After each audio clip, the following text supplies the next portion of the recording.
आप सभी का स्वागत है आपके अपने channel chalk and duster academy पे।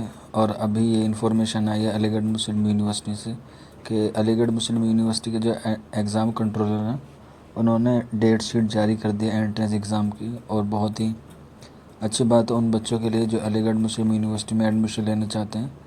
तो ये एक अच्छी खुशखबरी है कि जल्द से जल्द उन्होंने अपने जो एडमिशन टेस्ट की जो डेट है वो अनाउंस कर दी है। आप अपने हिसाब से देख लीजिए कि आपका जो पेपर है वो कौन सी तारीख में और किस टाइम से है, और एडमिट कार्ड जो है उसकी जैसे भी इंफॉर्मेशन होगी हम आपको प्रोवाइड करा देंगे। तो जैसा आपको मालूम होगा कि इसकी जो अलीगढ़ मुस्लिम यूनिवर्सिटी इसमें बहुत सारे कोर्सेज किए जाते हैं, कराए जाते हैं।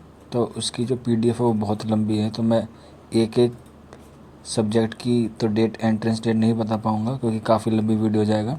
तो ये पूरी पीडीएफ चलती रहेगी, आप अपने हिसाब से देख लीजिए कि आपका जो एग्ज़ाम है वो किस डेट में है और किस टाइमिंग है।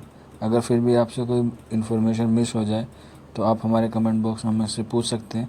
हम पूरी कोशिश करेंगे कि आपकी पूरी तरह से हेल्प की जाए। और जो हमारे चैनल पर नए हैं उनसे रिक्वेस्ट है कि प्लीज़ आप हमारे चैनल को सब्सक्राइब कर दें और बेल आइकन दबाना ना भूलें।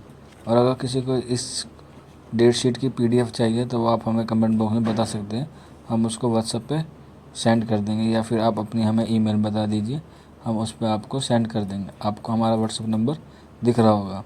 शुक्रिया फॉर वॉचिंग दिस वीडियो।